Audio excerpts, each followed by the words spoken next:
Okay, good evening, everybody, and welcome to this evening's local group online talk. My name is Harriet, and I work for the Leicestershire and Rutland Wildlife Trust. And this evening, I'm joined by our Rutland Local Group and Jason, Sellars, and Alison Collins from the National Trust. Before we get going with this evening's talk, just a couple of things to go over. If you have any questions throughout the talk, please pop them in the Q&A box at the bottom of your screen, and then we will go through as many questions as we have time for at the end. And we are delighted to be able to offer these talks for free, but if you would like to give a donation to support the work of the Wildlife Trust and help us to be able to continue to put on these talks for free, please head to our website at www.lrwt.org.uk, and you can also find more information out about our local groups there as well, and all our other upcoming events that we've got going on. Okay, I shall now pass over to Anthony, and we'll get going.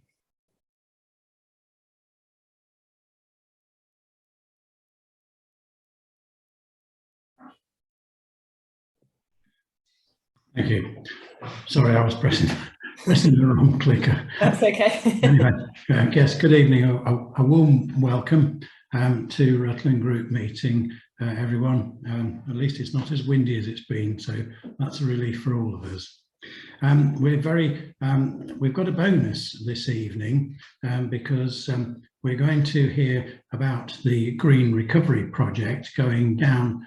We're travelling into Cambridgeshire for this, so it's a bit out of the usual Leicestershire and Rutland area, but it's a very topical subject, obviously, but it's a bargain because we've actually got two for the price of one. It's sort of buy one, get one free. We've got the project manager of National Trust of Wimpole, Jason Sellars, to introduce the project.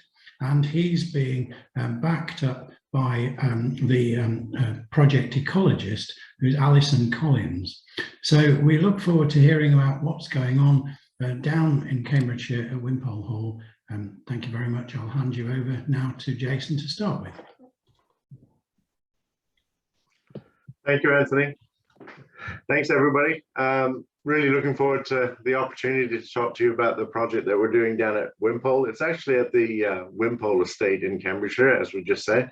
I'm just going to share my screen. Just bear with me for a sec. What do we got? All right. Okay. Hopefully everybody can see that. So we're just going to go through this. It's working. Great. Technology is a wonderful thing. Okay, so just some background. As I say, I'm Jason Sellars. I'm actually the project manager for the National Trust that's running the Green Recovery Project at our Wimpole Estate. And again, that's down in Cambridgeshire. The Wimpole Estate's obviously been there for a long time. It's quite a large estate. It's about 1,000 hectares of land, parkland, a manor house, a walled garden, etc., etc. But what I was brought in to do is actually to initiate something we call the Green Recovery. And what that is a program that's managed by the National Lottery Heritage Fund, DEFRA, and also has funding from HSBC, with a number of strategic goals and a number of things that they wanted to see implemented at various sites around the country. So green recovery is across the whole country. And what I'm going to talk to you tonight is about the Green Recovery Initiative that we're doing at Wimpole, so very specific to the Wimpole Estate. The program as a whole has a number of goals. That includes things like nature conservation and restoration, and that encompasses ecosystem restoration and species recovery. We're doing a lot of nature-based solutions, particularly for climate change mitigation and adaptation. We're connecting people with nature. I'm going to talk a little bit about how we're doing that a bit later, but that's actually been quite key to everything that we're doing down in Wimpole. And obviously there's an element of creating and retaining jobs within the green industry, and certainly within the National Trust itself. The program that was awarded to the National Trust encompasses multiple projects across the Trust. And again, I'm going to talk about the specific one that we're doing at Wimpole. And the Wimpole Estate actually received £1.3 million in funding to be spent by the end of next month. and that was for a 1-year initiative. That meant we had an awful lot of work to do within that 1 year, and we'll talk a little bit later about the challenges we've run into and what we've managed to achieve. So if we think about all of the elements that we're trying to deliver at Wimpole for green recovery, that's been broken out into a number of quadrants. So one of them was connecting people with nature. And within there, we were talking about things like, how do you create a sustainable garden, increasing the access to the outdoors on the estate, talking to people like schools and community groups about sustainable food engagement, and doing some habitat creation as well. And then alongside that, we're doing quite a sizable slice of specific habitat creation and restoration. And that included creating a number of ponds around the estate, putting some additional extensive grazing into the area, woodland creation, and something quite funky, which is called agroforestry. And I'll go into that in a bit more depth later. We're also spent quite a bit of time and money on the whole concept of moving the Wimpole Estate forward from a carbon neutrality perspective. We actually had a carbon audit executed a number of years ago. We've done an update to that during the life of this project. And because of that audit, we identified a number of areas where we could actually move the estate forward. And I'll talk a little bit about those. And then finally, informing good decisions. That's sort of a catch-all for a number of other elements, predominantly the ecology stuff that Alison's going to talk about in a bit, around work around how do we carry out ecological surveys on the estate, what's the existing baseline for those surveys and enhancing that baseline, and really creating legacies on the estate that can go forward after the project has completed at the end of March. So we'll get into some of the more interesting stuff where we actually have pictures. So here, what we're talking about is quite a sizable effort we've done on the project to reach out to local in the Cambridgeshire area and really engage them on some core concepts. And those were biodiversity. So we had them building seed bombs that you can see them making there, where they're basically taking soil and a number of different wildflower seeds and creating a little bomb, we call them, that they can then throw into a field near them or into their own garden. And I know a number of them were going into the playgrounds for their schools as well. And then alongside that, we talked to them about the whole sort of diversity element of biodiversity, and really how we go from, you know, wildflowers to birds to bees to pollinators to that whole plethora of subject areas. And obviously we spoke to them at different levels depending on the age of the children that were coming to the estate, but it was all about enhancing their understanding of why those things are important. And then alongside that, we spent quite a bit of time talking about sustainable food and farming. So how does food go from the garden to their plate? And what are the sort of things that are involved? What do those vegetables look like when they're actually growing in the garden? And the good thing we have down at Wimpole is quite a sizable walled garden with a number of vegetable areas within that. We have both the traditional vegetable garden, and we actually have a no-dig garden where it's just a little different area for how we're growing vegetables differently. So the children could understand those different ways to grow vegetables and then follow the path from actually planting that seed to being able to eat that vegetable. And the trugs that you can see in front of you are different ones that different schools actually planted up, that they could come back at a later date and see how their vegetables and how their plants are actually growing. It was actually really good. It was one of the more positive elements I found for the whole project, because you could really see groups of kids getting stuck into the ideas of where their food comes from and why these things are important. And it was actually really well attended. We had a number of schools come along, and I know everybody had a whale of a time really just digging in and getting muddy, really, which I think they probably enjoyed more than the actual learning aspect.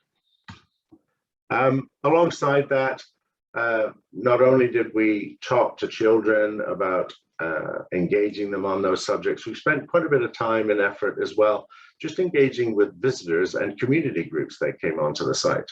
So we've had a number of trails in the spring and in the summer and in the autumn where they were focused on very specific elements of how food grows, what to look for out in the wild in terms of what birds are around at any given time of the year, what are the pollinators doing at that specific time of the year. And we spent quite a bit of time and effort just sort of enhancing the educational value of being able to come to a site like Wimpole, where, as I say, we have quite a large park area. We've got the walled garden, there's the farm, etc. And it was a perfect opportunity to engage with people on those subjects as part of green recovery. Spoke a little bit earlier around the decarbonization and carbon neutrality work that we've been doing. So what we've basically been doing at Wimpole is looking at a lot of the old food and beverage appliances that they had running on the estate. And we've actually replaced a number of those with more modern appliances. What we found when we did the carbon audit was the energy that was being used by simple things like a fridge or a walk-in freezer was just exceptional compared to a new version of that kind of unit. So what we've done is we've replaced a number of those units from an F&B perspective. We actually bought a number of tools to further electrify how we manage the estate. So what you can see there in those two pictures are two fully electric vehicles that the ranger team and the gardens team now use. Those replaced petrol and diesel vehicles that we used around the estate, and a number of electric tools to, again, replace petrol-driven tools that we were using. Quite a sizable investment, but obviously one that was quite important to us and certainly important to the overall goals of green recovery in terms of moving towards carbon neutrality. This slide really talks about some of the sort of ancillary things we were doing on the estate as well. We've actually constructed a number of new benches out of wood that was actually felled or had been previously felled at the estate. We've put a number of bird boxes up, and the only reason I included a photo of these ones in here was these were the new ones that we purchased. They're actually made out of a preformed concrete. And I know when I first heard about them and our garden's head gardener came to me and said, you know, I want to buy a bunch of concrete bird boxes. I thought, well, they're not really going to look very nice. But actually, they look really good. They blend in much better than what that photo leads you to believe. And the beauty of using something like that is they have a 25-year shelf life. So these are ones that will actually be used year over year. They're very easy to go in and clean in between nesting seasons, and are actually very supportive for the ongoing habitats that we're creating down at Wimpole. And then obviously the big picture is about some additional fencing that we've been doing just to sort of help fence off key habitat areas and actually fence off some of the woodland pasture areas that we're creating.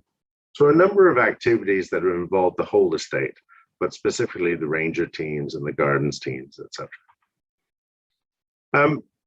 This is an interesting slide. So the purpose of the project really was to plant a number of trees, and by a number of trees, it was, I think the last count of what we're doing in totality is about 92,000 trees across the estate.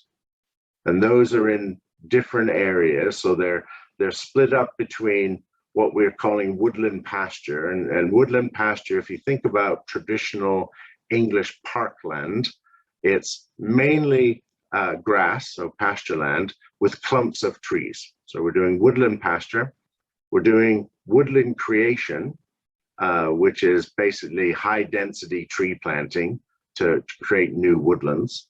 And we're doing agroforestry. And agroforestry is a diversification option within existing arable land that allows you to do different things with it. And I'll show you an example of that in a minute.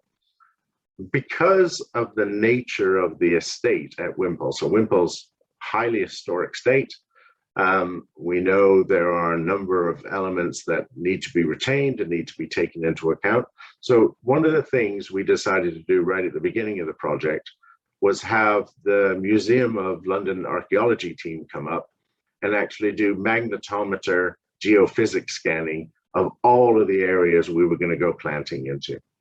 And that was to make sure that we would not disturb any existing archaeology within those planting areas. And what you can see here are two examples of the results of that magnetometer geophysics scanning. The one on the left is several fields where we're going to be planting into, and you can see some small examples of something under the ground.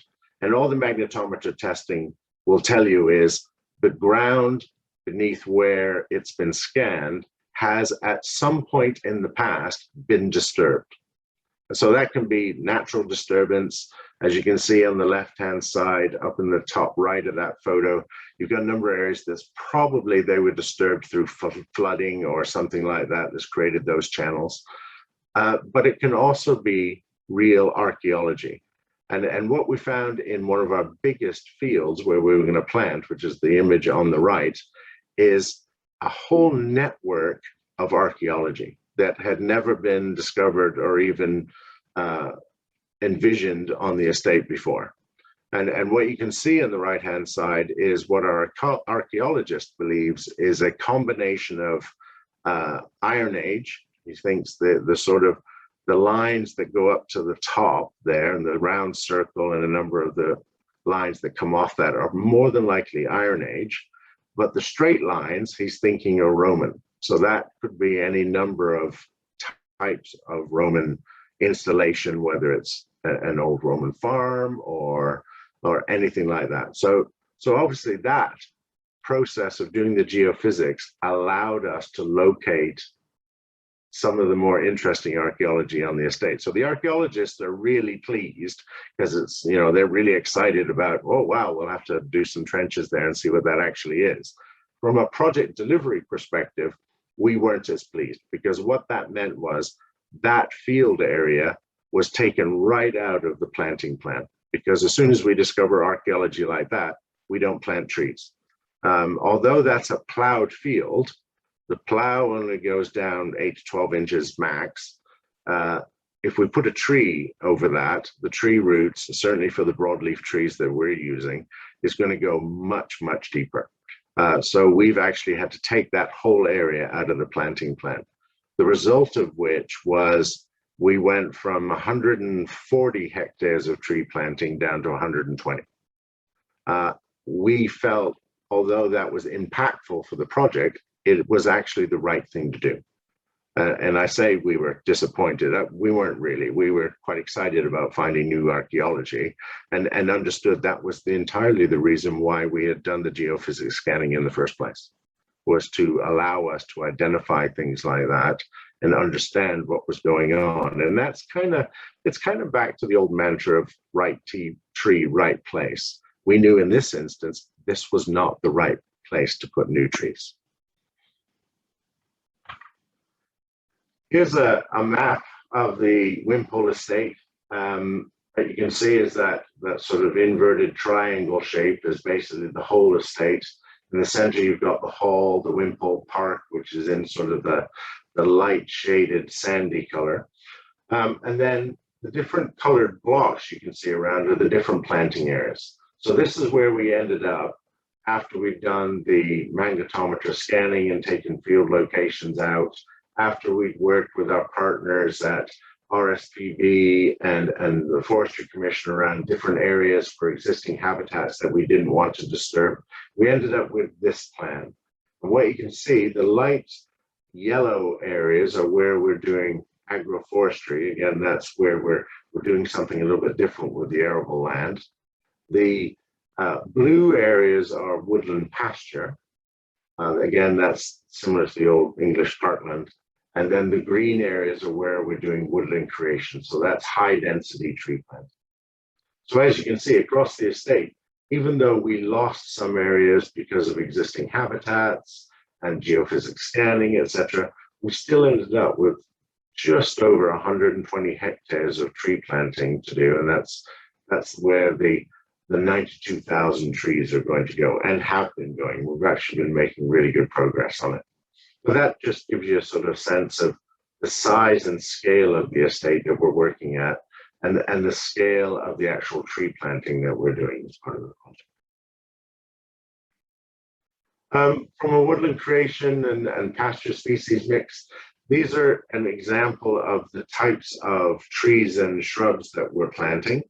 The ones that are highlighted in green are where we're doing a larger percentage of those. So obviously we're doing a larger percentage of oaks and hornbeams and field maples and hawthorns and hazels, but they're spread amongst the larger species mix that you can see on here.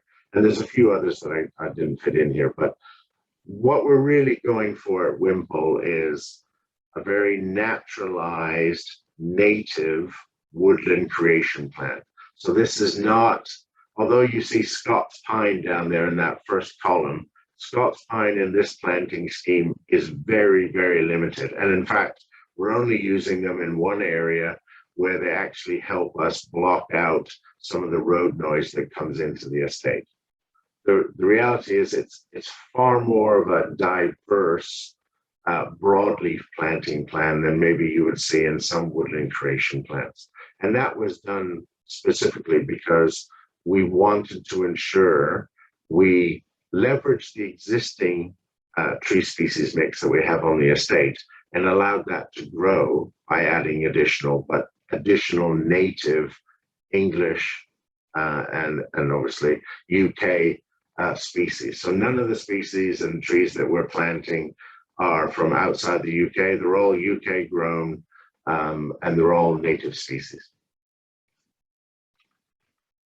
From an agroforestry species mix perspective, we're actually looking at a number of different species, and that includes a number of apples, a number of heritage species, and I think these slides are actually come out of sequence. Let me show you what I mean by agroforestry, and then we'll go back. So this is agroforestry. So what agroforestry is you take an existing arable field, although this doesn't look like arable, it actually is. It's just been allowed to grow over the last year or so. You take an existing arable plot of land and you plant lines of usually fruit trees. In this case, we're planting lines of apple trees, various species, about 6 different species of apple tree. And the idea being you plant a line down the field of apple trees, you leave about 28 meters in between, and then you plant another line. And what that does is bring a number of benefits to that field area. What happens is now you've diversified what a farmer would get out of that field area. So in this case, they can still plant arable crops in between the lines because they've got 28 meters to work with. So they'll still do arable in between. They've lost a little bit of space because of the trees, and the trees have about 2 meters of grass either side of them. So say they lose 4 meters for each line of trees, but they gain the benefit of now growing fruit in that field location as well as their arable crop. So now they actually have diversification in the same field. From a biodiversity perspective, this has a number of benefits, in that obviously having apple trees there will draw in a number of pollinators and various insects and bird species that probably would not have gone into that field before. So now you're generating an increase in biodiversity in the field as well. And the thinking for agroforestry is over time, as you get more and more leaf fall and fruits that you're not picking that fall into the field, the thinking is that will actually improve the soil health within those arable fields from what they had before, which was basically a monoculture of one type of crop.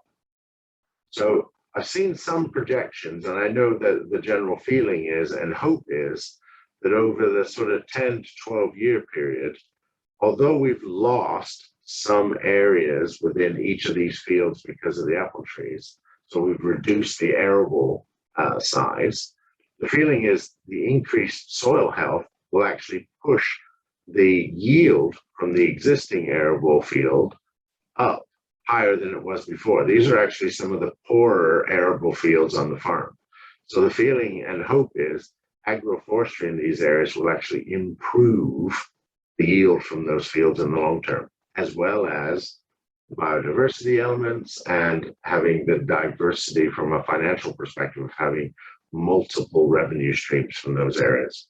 The National Trust is planning on using the apples, by the way, in these fields to enhance its own juicing operation that it does. So for those of you who have been to a National Trust site, you would have potentially bought a bottle of National Trust apple juice that will actually start being sourced from these areas. And this will be part of that. And I think last I saw was the agroforestry we're doing now as this project in Wimpole, I believe, is certainly the largest agroforestry operation within the National Trust. And I think is the largest agroforestry operation going in right now within the UK.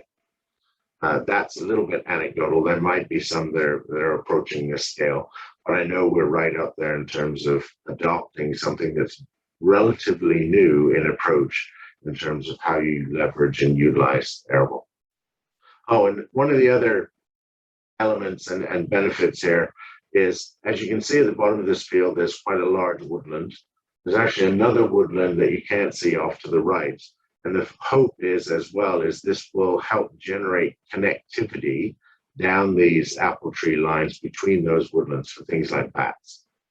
We know there's quite a lot of bats in the area. Alison's going to talk quite a bit about the bats population at Wimpole, and I know the feeling of what we're hoping is we're also hoping to generate some connectivity between those woodlands.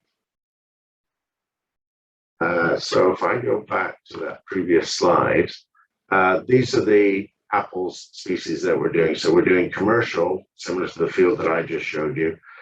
We're doing those species, plus we're putting some elder in. And then we've got one field that we've taken aside. We're not considering it commercial, we're calling it heritage. And within that field, we've got a regional mix of 41 species of apple, 8 species of pear, and 6 species of plum from various regions in the area that we're actually using as almost a showcase for the various things and various regional heritage varieties you can get. So we're using one large field as you come into the estate that'll be planted up with all of those. And actually, I think that the heritage mix of that will be quite interesting to a lot of people in terms of the various different species of apple that we have kicking around, etc. This slide is an example of what we call woodland pasture and the agricultural water features that we're creating. So within each of the fields we designated as woodland pasture, and again, that's grassland surrounded by pockets of trees. We are also creating agricultural water features, or ponds, for want of a different term. These are varying in size and shape. They also include a number of scrapes, which are really just shallow ponds, like very shallow. The scrapes don't always have water in them all year round. The ponds are designed to have water all year round. And we work with a number of people at different agencies, such as FWAG, for example, to help us design ponds that were in keeping with the local habitats for things like, I know we have some great crested newts down at Wimpole and a number of other habitats. So they're actually designed to not only be agricultural watering holes, but to be very supportive of the local habitats and species that we have in the area. And that's obviously an example of what we call woodland creation, so high density tree planting. What I wanted to show with the picture in the top right is the fact that what we're doing with our tree planting at Wimpole, it's a little bit different than what you would see. Say you drove down the A14, for example, there's a number of areas along that motorway where they've done some tree planting. They're very straight lines. We've deliberately shied away from that because we want the woodland creation at Wimpole to be much more naturalistic. So what we've done is we've gone curving lines. So if you look at the right, you can see how the tree planting line actually curves as it goes down the field. And the idea there is you shouldn't be able to look straight down a long gap in between the trees all the way along. And you can see that in the big picture there. So again, a mixture of about 73,000 trees that we're putting into 13 fields for woodland creation. And that's that broad species mix that we were talking about earlier, broadleaf trees. And we talked about the agroforestry. Just a couple of examples of people who are actually helping us do our tree planting. We've had a number of schools come in. They're really loving it. In fact, we had one school party came, they were a junior school, and they said this was, for that class, the first school trip they had ever had because of the COVID restrictions. So their first school trip was to actually come to Wimpole and help us plant trees. They had an amazing time. And I know one of the kids actually said he felt that it was actually even better than lunch. And for those of you like me who've had small children, you know that's high praise for it to be better than lunchtime. So the kids came along, they've been doing some really great planting. We've still got a number of more groups to come along. What we didn't realize when we first went out to the schools to see if anybody wanted to do planting, that Wimpole itself is surrounded, that area is surrounded by something like 500 different schools. So we got immediately inundated with schools that wanted to come out and do tree planting.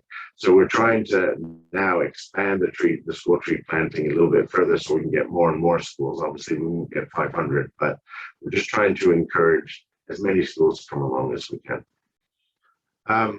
Is the different types of tree planting. So we've also had SEN schools come out. They've also had a great time. Contractor planting. We're doing contractor planting mainly for the woodland creation areas, and that's because it's high density. It's much easier for the contractors to come in and do that. They're very skilled. They know exactly what they're doing, and that just allowed us to move the project along at pace. At the top right, you can see our ranger team. They've been basically doing the woodland pasture areas. And then at the bottom, just a little picture of some of the community groups that have also been coming along to help us.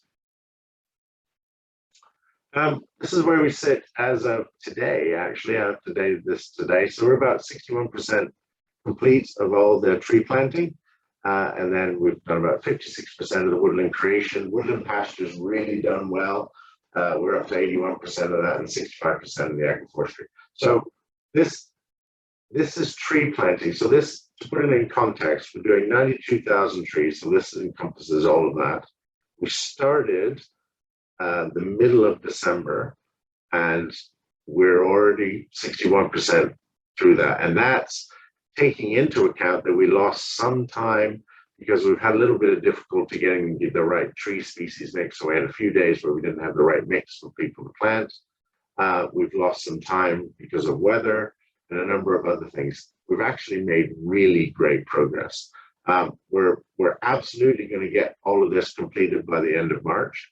And one of the things this is going to allow us to showcase is the idea that you can actually execute a large-scale tree planting initiative in 1 year.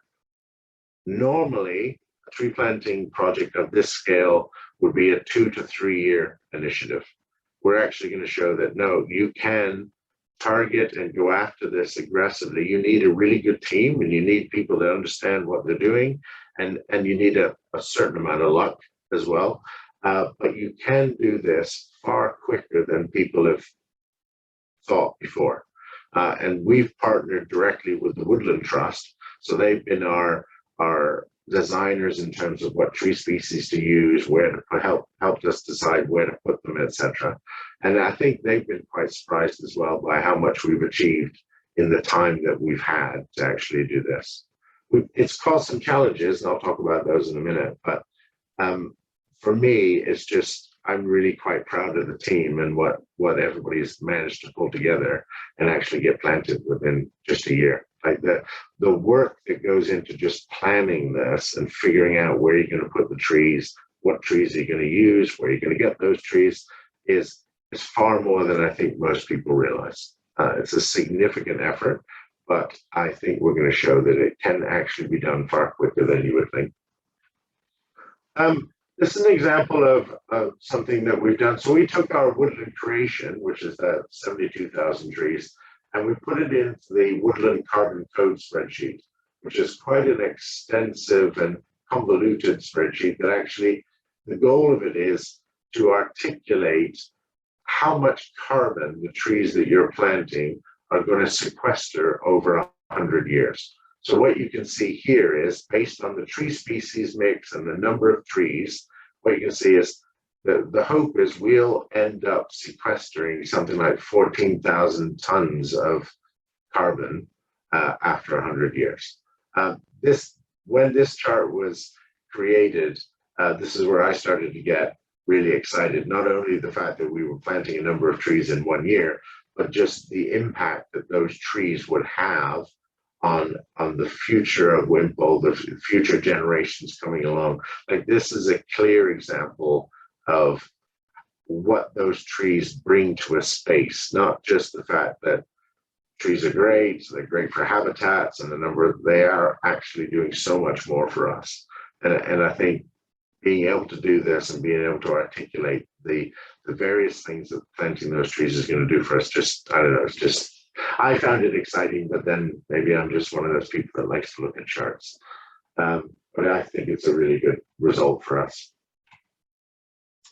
I'm just going to talk about some of the challenges we've had, and then I'm going to hand over to Alison, because I'm sure that's what you're mostly here to listen to. Some of the things we talked a little bit earlier around just finding places to put the trees. Although the estate is about 1,000 hectares, it's a working farm. It's the largest working farm in the National Trust. So they still need a lot of land. They need arable land. They need existing grassland. So it's not like we could just take it all over and plant trees. So we had to take into account things like the archaeology that we found, existing habitats that were kicking around, historical views. Because of the nature of the site, we had to make sure that we didn't interrupt any of the views from the manor house out onto the apartment. So we've had to take that into account. Obviously, public concerns. We've had a number of public groups come back to us articulating concerns. One of them seemed to be very focused on, why are you taking arable land and planting trees on it? So we had to take those things into account as well.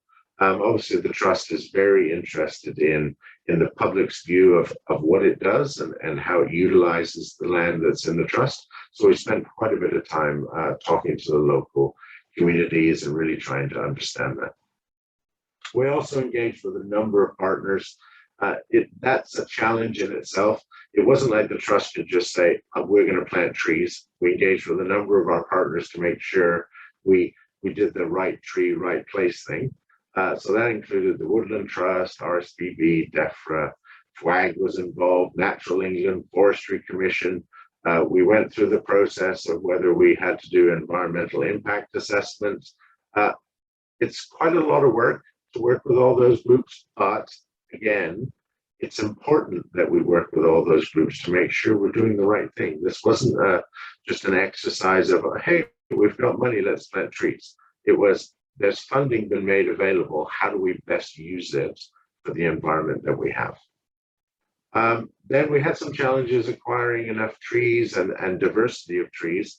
And that's because tree planting has just exploded and everybody wants trees now. So that's been a bit of a challenge. Understanding the impact of the existing governmental land use and environment schemes. Because it's a working farm, they are part of HLS schemes and BPS schemes. So we had to understand how those would change if we took arable land and put trees onto it. So that took quite a bit of work. And then just balancing the project and operational activity on the estate, where although there's a small project team that was assigned to this, about 5 people assigned dedicated to the project, including myself and Alison. We obviously needed to use a lot of the existing operational staff on the estate, and they have a day job as well. So that was a little bit of a challenge. And again, I spoke a little bit earlier around the challenge of delivering a 2 to 3 year project in 12 months. It's a lot to get done. there's a lot of work involved in engaging with everybody and making the right decisions. But overall, I think we've done a pretty good job. I think for anybody going down to Wimpole now and walking out in the greater estate, they're going to see quite a different picture now that we've started planting these trees than what they would have seen a year ago. And again, that's going to be different in 5 years, different in 10 years, different in 15 years. And I think it'll be different in a good way. I'm actually going to hand over to Alison now. Are you still there, Alison?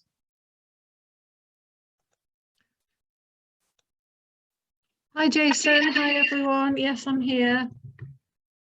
Just let me know when you want to move to the next slide, Alison, and I'll move it. Yeah. Okay. Thank you. Right. I'm Alison Collins, and I was employed in April of last year to be the project ecologist for the Green Recovery Challenge. And my role really was had several aims. The first was to establish an ecological baseline for the project so that any changes that arose from the planting could be assessed properly. I also had to recruit volunteers to carry out ecological surveys because going forward, I won't be involved with the project after next month. So all this future monitoring had to be carried out by site volunteers or rangers. I also had to, what was the other thing? Anyway, so that was my sort of key tasks really. And next slide, please. So just to talk a little bit about the underlying geology, because as any ecologist knows, the most important things about sites are the geology, the climate, and the historical management. So as Jason said, the estate is shaped like an inverted triangle or a wedge of cheese, if you like. And at the top of the triangle is the highland. That's a sort of pale blue colour that you can see. And that is made of a chalky boulder clay. Then there's a ridge of chalk that sort of runs through the estate, and you can see that in the sort of yellow shading. And if you can remember the slide that Jason showed with the agroforestry, you can see that it slopes from the highland reasonably sort of steeply down to flatter land.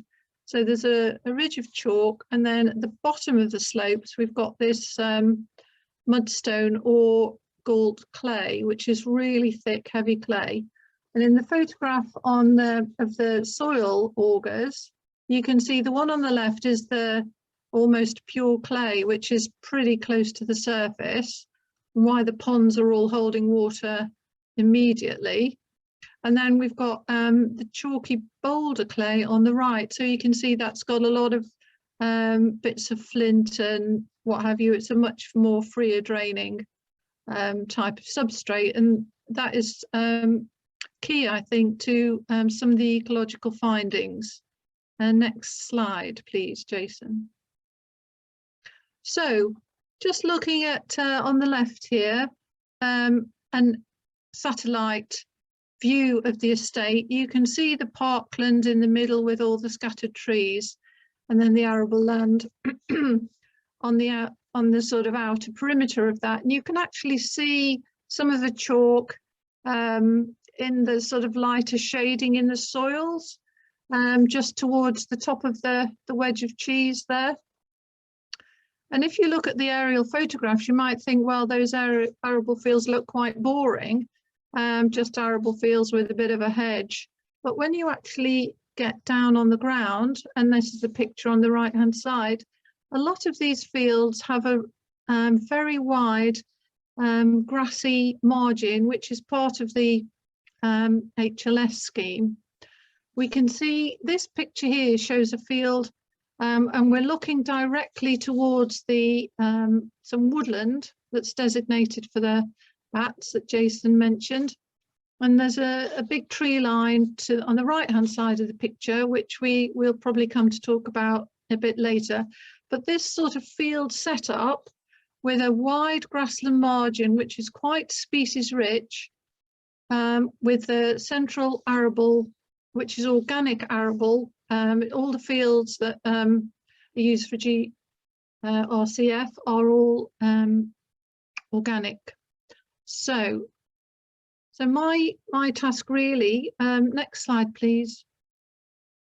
So my task really was to work out how to survey and what to survey and when to survey, etc. And starting in April and having to recruit volunteers, really had to hit the ground running. So the National Trust has key priorities for survey. These are plants, butterflies, birds and bats. And they all have, they're joined up with the national sort of monitoring schemes really. So the National Plant Monitoring Scheme, the BTO's Breeding Bird Survey, wider countryside butterfly surveys, etc. So I had to design a sampling strategy which would conform with the National Trust's key priorities and their preferred methodologies. So I walked around the site in April and decided which were the most species-rich margins that I was going to do for the plant surveys using, you know, quadrats, etc. So you can see here these black sort of parallel lines represent paired quadrats. So I took a 25 meters by 1 meter wide quadrat in the grassland margin, and then just inside the arable field we did a similar quadrat, 25 meters by 1 meter of the arable margin. And you can see that on the areas around the top of the wedge of cheese, where we've got the chalky boulder clay, these are areas that were the most species rich. And I struggled a little bit on the claylands to find similarly species rich grassland margins. In the arable fields themselves, where you can see that yellow colour, which is the agroforestry, I actually took some in-field quadrats as well, so that we could monitor the change from the actual central fields, because none of the margins, I think Jason didn't mention, none of the margins or the woodlands or anything like that, hedgerows, will be affected by the planting. Right, so next slide please. So here you can see that this is another field, similarly showing a species-rich margin, but through the months. So the first photograph on the left shows the field in April. So the margin is, you almost can't see it really. It's very sort of grassy, it just blends in with the arable field. But however, by June, which is the central photograph, you can see it's full of oxeye daisy. This was also full of a lot of orchids and many mother species. And on the right hand side we've got the margin in August. So those quadrats that I showed you were monitored in June and in August to get a complete picture of the species that were growing there. On average, the grassland margins had about 46 species, different species of plant, whereas when the arable margins had much less, they averaged about 20 species, as you might expect. And the infield quadrats also had about 20 species. Next slide, please. So these are just some of the nice plants that I found when I was doing my surveys. So in the grassland margins on the left-hand side, you can see bee orchid. We had hundreds, maybe even thousands of pyramidal orchids this year. And the plant on the bottom left is a yellowwort, and next to a dwarf thistle. And these are typical plants which like chalky soils.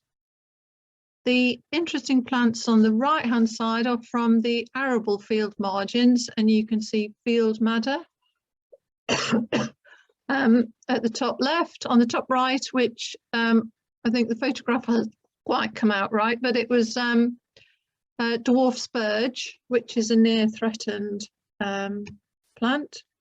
We had Venus's looking glass on the bottom right-hand side, another really increasingly rare arable plant, and one of my personal favourites on the bottom right-hand side, the round-leaved Llewellyn. There's round and sharp-leaved Llewellyn at Wimpole, and I'd never seen them before, and I was quite excited. They're tiny, tiny little snapdragons with a sort of very yellow and purple flower, and there was a lot of the Llewellyn in the organic arable fields. So moving on to the next slide. So the methodology that the Trust prefers to sample birds and butterflies is to use paired transects. So for those of you that are familiar with the BTO's breeding bird survey methodology, I set up, as far as I could, reasonably parallel lines, and divided the GRCF into 6 separate areas, as you can see numbered here. It's a little bit tricky, and some sites worked sort of better than others really, but that's the basic idea. There's paired transects of about 1 kilometre long each, which are at least 200 metres wide.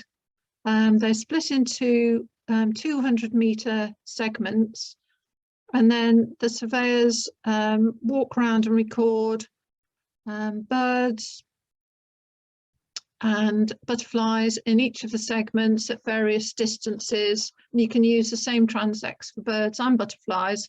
And also we're now doing a wintering bird survey using these same transects, and I also based the bat surveys on this this setup. So we had a little bit of a change. As Jason mentioned, we did go out to consultation after some of the transects had been set up, and that resulted in fields that were designed to go into area 5 came out because of the feedback we got about corn bunting from the RSPB. So they were taken out of the planting scheme because corn bunting wouldn't do very well in a forested landscape, and the population at Wimpole is very important. And area 6 was sort of added in at a bit of a later stage when we were discussing whether or not we were going to swap fields, you know, because we were losing some to archaeology and corn buntings, whether we needed to add some in. So it was a sort of a movable feast really, but this is how it sort of settled down. Next slide please. So yeah, butterfly surveys. Next slide please. So what I've done is I've just taken the data from the butterfly surveys, and the butterflies were counted on average between, well, the least number of surveys was in area 1, which only got 2 surveys unfortunately, but the vast majority had at least 5, and area 2 had 6 surveys, and these were carried out between June and September. So I just added up the number of species or species groups and in each of the transects. You can see that we're getting about 20, at least 20 species of butterfly, And these relate to the grassland margins. I haven't added the figures in here because we did do some transects in the fields themselves, but these numbers here relate to the grassland. And you can see that numbers of individuals seen over the survey period was pretty good, actually. Areas 5 and 6 are a little bit lower than the other areas, maybe more of a reflection of their lying more on the clay soils rather than areas 1, 2, 3 and 4, which are more on the chalkier soils. So last year was a really good year for marbled white butterflies, and I think that was a national thing from the big butterfly count as well. You can see that we got some lovely numbers here across the site. We also got good numbers of ringlets, which also I think was having a good year nationally. Also gatekeepers and meadow browns, and all these butterflies, their food plant is the grasses. And so this is just demonstrates the importance of maintaining the grassland margins around the fields to maintain these good levels of abundance of these butterfly species. I must say that all the butterfly species really were fairly common and widespread species with a few exceptions, but it was the abundance of these common and widespread species, I think, that was a little bit of a surprise to us when we did the actual surveys. Next slide, please. So some of the other butterflies weren't quite as abundant, but still of interest. Common blue feeds on bird's foot trefoil, and there's a lot of that in the grassland margins. And again, really interesting numbers of common blue. We had two sort of peaks of common blue, one in the spring and then one a bit later towards the end of August. Small heath is a priority butterfly for Butterfly Conservation Trust, and it's also on the section 41 species and a BAP species, excuse me. And again, really quite interesting populations here at Wimpole. See other numbers of small copper. Now, small tortoiseshell and peacock, apparently they didn't have such a good year last year, according to the big butterfly count. But again, we've got low numbers at Wimpole. But we did have some clouded yellow butterflies that appeared in September in one of the fields. In fact, it was the field where Jason showed you the agroforestry, and they were only found in the middle of the field where at the time there was a lot of clover grass, and because it was a temporary grass and clover lay. And silverwash fritillary turns up quite regularly at Wimpole as well, just the odd butterfly here and there, as it were. And interestingly, it turned up in 3 of the transects. We also got one of the dark green fritillaries. Now, we have shared our data with Butterfly Conservation, and they are quite interested in coming to work with the Trust and to do some experimental, really, introductions of plants to perhaps encourage some of the butterflies that could be at Wimpole but aren't currently at Wimpole, i.e. butterflies that are present in the surroundings, and one of those is the small blue butterfly. And we've bought some seed of kidney vetch to put in one of the fields that's not going to be affected by GLCF, and to see if we can get some small blue butterflies. So that's a really exciting spin-off from the project. And there's also some moths as well that Butterfly Conservation are quite interested in trying to encourage into Wimpole. Next slide, please. So I mentioned the breeding bird surveys, and you can see that Wimpole has a good mixture of the farmland birds hedgerow birds and the woodland birds. So again, just added up the total number of species in each of the transects, and each of the transects is a mixture of woodland edge, hedgerow with trees probably, grassy field margin, and arable sort of central field. Area 5, which is the area that was taken out of the project, or one of the fields that was taken out of the project. There's more fields in the transect that are going to be planted, but the field that was taken out actually supported, or 6 individuals of corn bunting were seen, which is excellent news. But we also, interestingly, found them in low numbers in some of the other, couple of the other areas nearby as well.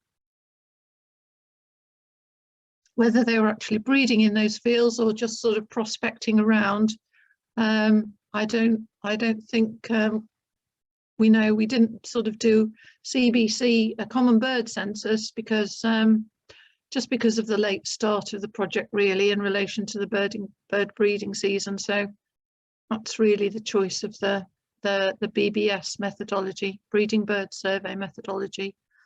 Good numbers of skylark in each of the areas, and it's been sort of demonstrated that the numbers of skylark really did start to climb once the farm changed from a non-organic to an organic farm. I think there was probably about 9 territories, I think, to start with, and it went up to about 21 territories in a particular area of the farm that was surveyed in 2019 using the common bird census. So that's had a very beneficial effect on skylark. And grey partridge, which is another ground nesting farmland bird, just found in area 3. We don't anticipate that there will be an adverse effect on these farmland birds, even though they do nest in arable fields, for the reasons that we've avoided the corn bunting, the dense population of corn buntings, and skylarks are a little bit more mobile than corn bunting, can move around, and there is plenty of other arable land for them at Wimpole, which can be optimised for this species. Some fields are only partially being planted up, so it's highly likely skylark will continue to nest in those fields where they're not planted. So yellowhammers, more of a bird of the hedgerows. Again, none of the hedgerows are going to be touched by the Green Recovery Project. Also linnets. And so then not likely to be adversely affected, but we imagine that the impact on birds from the tree planting will probably only be positive, really, particularly as a lot of the amber listed species as well as the red listed species are birds of woodland and hedgerow. So next slide, please. So coming on to the bats now. Wimpole has some woodland that is designated both nationally and internationally for its Barbastelle bat population. And I'm not sure if you can see on the screen the little 4 in that sort of thin, sticky bit of woodland. Yes, that is the Wimpole Triple Si. The only designated feature is bats. It is joined to Area 3, which is outside the estate, but it is part of the same Triple Si, and it's known as Everston and Wimpole Woods. and that's the same SAC Triple Si, and it's a special area of conservation, which means it's internationally important for Barbastell bats. Everston Woods is a traditional coppice wood with standards, whereas the Wimpole Woods are primarily planted woodlands, thought to be designed by Capability Brown, and they are more for sort of landscape purposes, really. They're not, they're more sort of high forest. There's a little bit of coppice in there, but mainly sort of high forest woodlands. But the woodlands communities themselves aren't of particular ecological importance apart from the bat populations they support. But you can see quite close by we have Kingston Wood and Outliers, which is another woodland Triple Si. And then across the A1198 on the left hand side we've got Hayley Wood, which is a Triple Si. Excuse me, I shall have to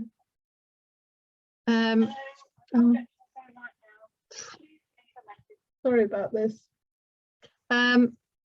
which is also a Triple Si woodland. And south of that we've got Buffwood, another Triple Si. So you can see in this area there's a lot of really nice woodlands in close proximity to the Wimpole Wood.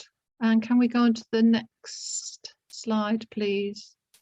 So in order to survey for bats, I used a couple of different types of survey. The one on the left shows an Echometer Touch 2 bat detector attached to a mobile phone. The National Trust already had one of these detectors, and this was used on a transect survey. So we walked around each of the areas in July and in August for about half an hour after, I think it was 20 minutes actually, after sunset, for about 1.5 hours, obviously recording any of the bats that we encountered. And the other type of survey was a passive acoustic survey, where Jason very kindly bought out of his project money 10 of these sort of audio moth bat detectors, which are quite cheap and cheerful. So the detector plus the case, probably about £100 per unit, which for a static detector is incredibly cheap. So sadly, the project didn't have any money allocated to ecology equipment, but say Jason very kindly agreed to spend some of the money on this bat detection equipment, and then they were soon put up round the estate along the transect lines actually. So we had 2 audio moths per transect line, so that was four detectors in each of the different areas. And some were pole mounted, and where we could, others were mounted on suitable trees where there wasn't any sort of vegetation near to them, as that affects the recordings. Okay, and so we started putting the audio moths up in August. And next slide, please. So the next thing was how to identify what bats were there. So quite close to me, and the Nature Conservation Advisor for the National Trust for the East of England is the BTO, and they have what they call the acoustic pipeline. I don't know if any of you have used that, but it basically takes your audio that you've recorded either on your handheld detector or on the audio moth, and you can upload it using their app into some sort of cloud where it's all analysed down to species, and well, they split each recording into 5-second chunks and then identify the bats and that, and then you download a spreadsheet of the results, and each of the recordings comes with a confidence limit, and anything less than 50% confident, the results are sort of discarded. And not only does it identify bats, it also identifies bush crickets, small mammals, and some of the night flying moths.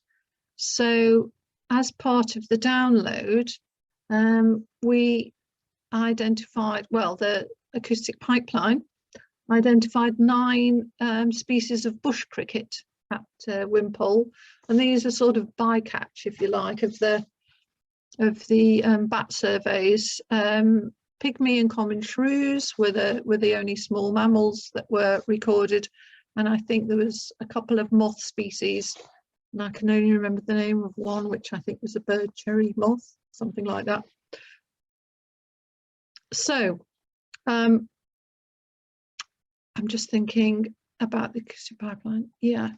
So anyway, so that is the system really then.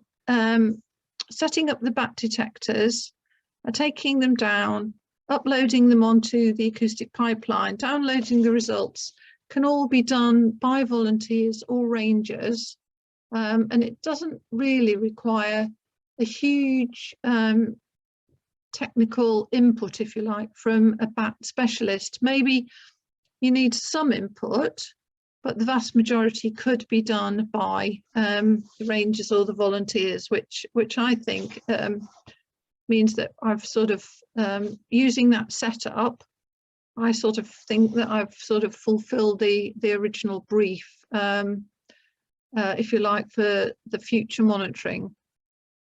So this is just a little tiny bit of the bat results, because we did get a huge amount of data from the bat surveys, but I thought it was very interesting.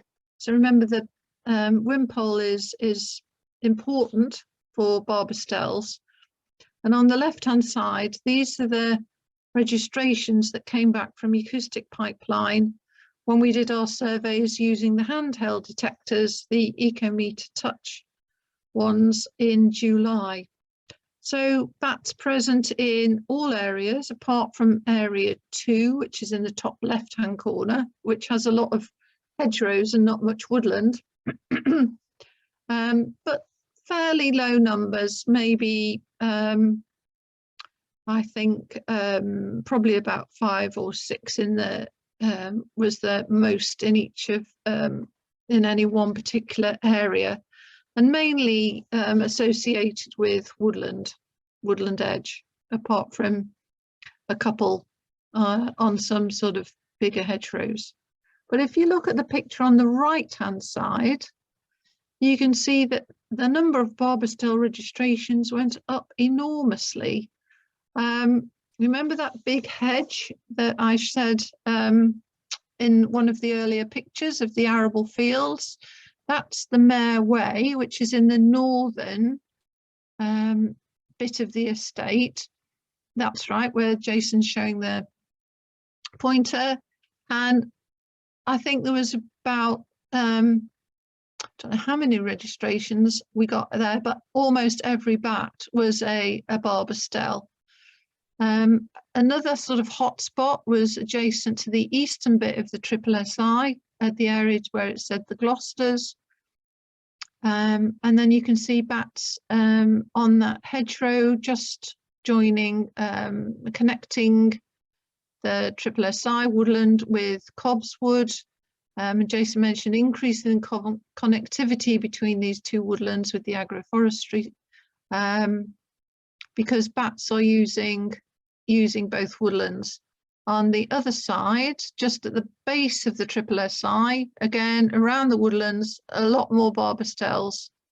And even in that northwestern corner was just hedgerows, we were getting barbastels on the hedgerows, and some actually just next to the road. There's a little road that comes out onto the big A road. And then down at the bottom, where we've got 4 acre cover, a lot of barbastel activity along that base. And the reason that we think for the increase between July and August is young bats. Young barbastels fly a bit later than other species, and they prefer to forage quite close to their maternity roost. So I think that's what we're seeing here. We're just seeing a lot of juvenile bat foraging activity in August. Okay, next slide, please. And so this is there is a slide which depicts the results of the audio moth survey. You can see I've a little bit more creative on this slide. So all the woodlands are highlighted in green. The Green Recovery Project has been picked out in yellow. And the dots represent a location for an audio moth. And the purplish lines are where the transects are actually walked.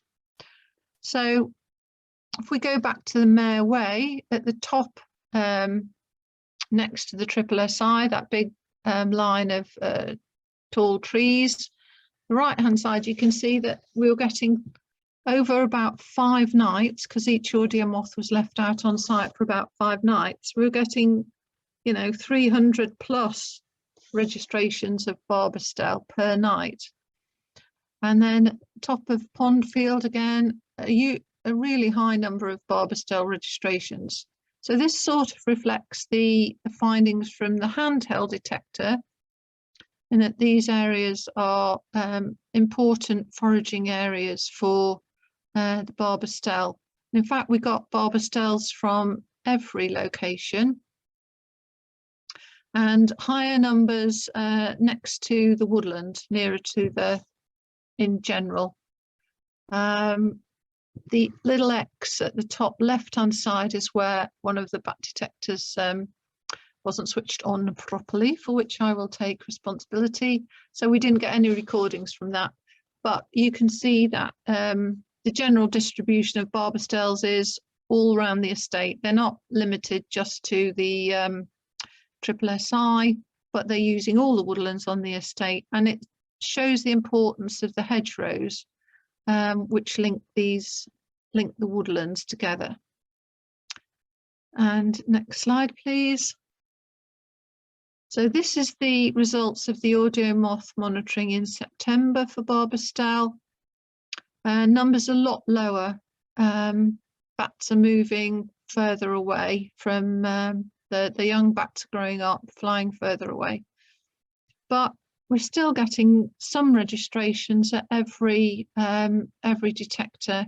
So the numbers are reasonably high in the region of the Triple Si, on the right hand side of the Triple Si, and down towards Cobb's Wood there. But over in the other areas 5 and 6, they're down. And also in areas next to woodland in area 1, which is the sort of horse common plantation area, but the numbers of bats on the roadside, and there's only a thin sort of tree line next to the road, getting the highest numbers of bats actually going up and down the road there, which is a very unexpected outcome. And I think that is just a reflection of the bats moving off the estate. And if you remember the picture of the Triple Si woodlands in the vicinity, we know that there's some good habitat in the area, which is well within the capability of a barbastel to fly.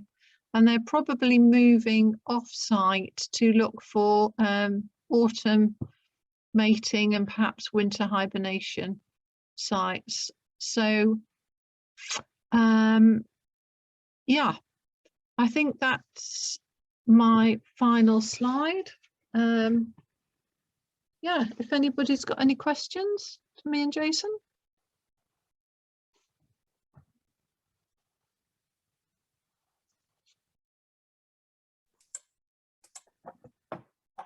Hi. Yeah, I've got a couple of questions. You can stop sharing your screen now, Jason, if you like, actually, as well.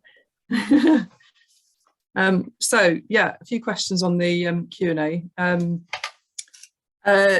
The first one actually that came up was on the geo survey maps that you've got showing the archaeology. There was some stripes on some of those fields. Does that indicate historic ridge and furrow, do you think? Yeah.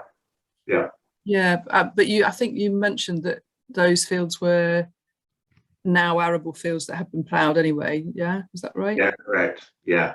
So it'd be ridge and furrow underneath. Yeah. Yeah, it's amazing that you can still see it, isn't it? Yeah. There is some existing ridge and furrow at Wimpole, which hasn't been ploughed, which is really interesting as well. So yeah, it's interesting that even though it's ploughed and flat now, you can still, the traces of it are still there under the soil. It is, isn't it? Fascinating. Fascinating. Yeah.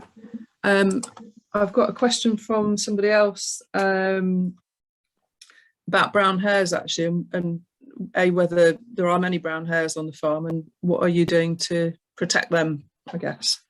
Yeah, there's lots of brown hare.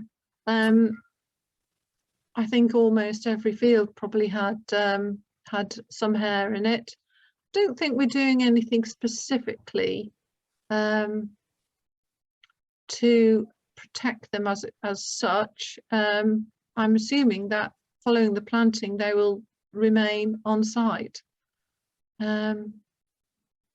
Jason, have you got any? Yeah, I think that's the general feeling. I mean, we're not doing anything specific to protect those species, but the general feeling is because of the nature of the fields we're planting in and the ones that we're leaving. So again, just to remind everyone, we're only planting in some of the more poorer arable land. So the arable land that's really prime arable land, we're leaving in place. So the general feeling is that will help maintain some of the habitats for things like that brown hares. Okay, thank you. A question about your sort of carbon accounting, I suppose, is when you were buying the electric equipment, did you look at your electricity supplier and the type of energy that they're providing? Yeah. Yeah, no, we do. We take all of that into account. And in fact, if you look at, we actually had a woman named Miranda Campbell, who's our decarbonization guru for the trust, shall we say, in our region. And she really drove all of the work that we were doing in that area. And one of the benefits Wimpole specifically has is we actually have our own solar panel set up as well. In one of the fields, we've set up quite a sizable little swath of solar panels in there. It doesn't generate all the electricity for the estate. I think there was one time during lockdown, the year before last, I think probably the first lockdown or the second one, where it actually did cover all of the electrical use for the estate because we were closed for visitors, but obviously there's still activity happening on the estate and in the main house to maintain it, etc. So at that time, all of our electricity was actually coming from that solar panel farm. But generally, we use it to offset some of the electricity we use, but the electricity we use for the trust generally is drawn from renewables. Thanks. Quick question on type of tree guards that you've used. I knew that was going to Yeah, so I will admit we are using plastic tree guards. So if you remember one of the pictures I was showing of woodland creation, you basically you don't have a field of trees, you have a field of plastic tubes. That's because they actually have the longest shelf life, as it were, for what we need. So what we did do last year, before we purchased any tree protection, we actually looked at a number of alternatives, and those alternatives looked promising, but none of them could confirm whether they would actually provide the full life cycle protection that we needed. So obviously the first sort of 3 to 8 years is really important for the trees as they're growing, and having and spending money to put a renewable or a more environmentally friendly tree protection around that tree is great, but only if it actually provides the protection that we need. And what we found, and this was based to a large extent on the Woodland Trust's previous experience with some of those alternatives, was that many of them degraded so much in the first 2 to 3 years that they basically became useless for what their intent was. So what we ended up doing, and by the way, we were really keen on a new one that's actually made out of wool. So it's actually wool byproducts and wool that's used to actually make the tree guard. That was probably the one that we were most keen on leveraging, but we ran into an issue where they couldn't provide a sufficient number of them for us. And again, there was some early indications that maybe the design of it and the type of it just wasn't going to provide enough protection. So yes, we're using plastic, but we've also, as part of this project, already paid up front for the recycling effort for all of those tree guards. So they will, the majority of them, let's say 75% of them, because some of them will break when you try to take them off, etc., as we know. Say 75, 80% of them will be recovered when they're at end of life and sent back and recycled into new tree guards. And we've actually already purchased the contract with the manufacturer to actually do that recycling. It's basically you buy a bunch of dumpy bags, dump the big dumpy bags, and you store them until you need them, and then you throw all the tree guards in them, send them back to the manufacturer, and they recycle them.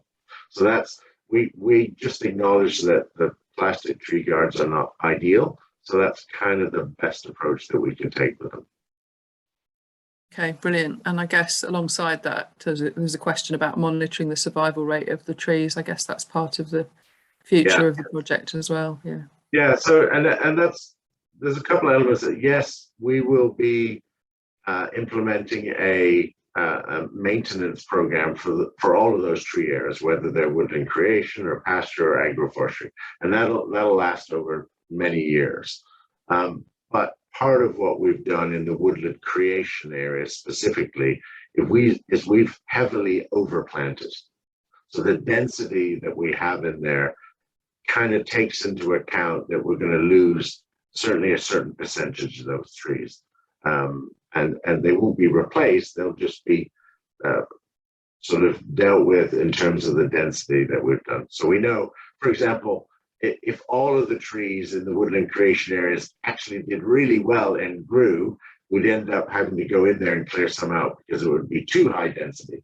But again, that was based in consultation with Forestry England and with the Woodland Trust around their recommendations on what's the best density to plant in those areas. Brilliant. I've got a couple more questions, but I think then we'll pull to a close. But are you planting under the apple trees to encourage pollinators? Yes, so my understanding is we're putting, and Alison, you correct me if I'm wrong, we're doing wildflower planting along those apple tree rows in the agroforestry, right? Yeah. Yeah. Perfect. And have you done any hedgerow surveys? No.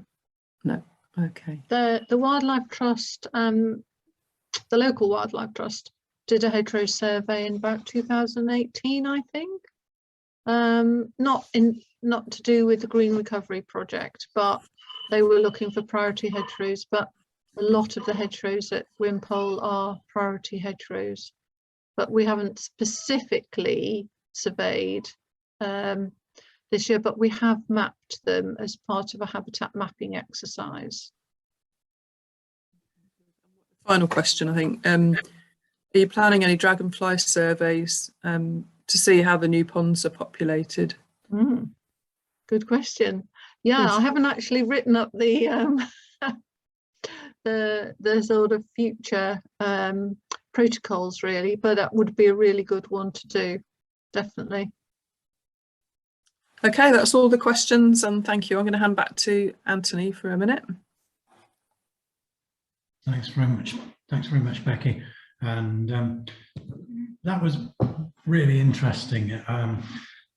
we watched, like a lot of people, the other evening on Country File, the Holcombe Estate, where there are a lot of comparisons and some contrasting areas as well, which are showing some incredibly interesting results.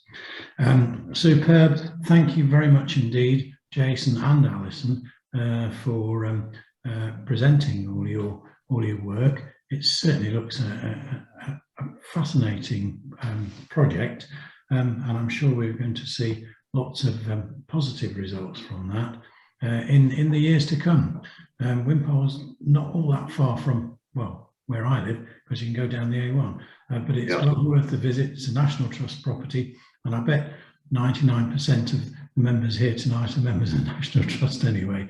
So thank you very much for your very interesting talk, and well done. Thanks. Thank you very much. Thank you very much. Thank you. Before everyone goes, we've got our next Rutland Group meeting is on the 21st of March. It is actually our AGM that night, but like a lot of local groups, our AGM only lasts about 5 minutes, if that.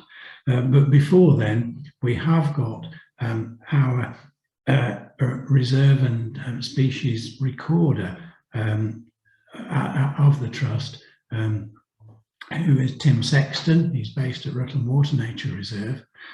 He's been doing some incredibly interesting work over the last few months on aquatic invertebrates in the various ponds around the reserve, and he's going to share that with us.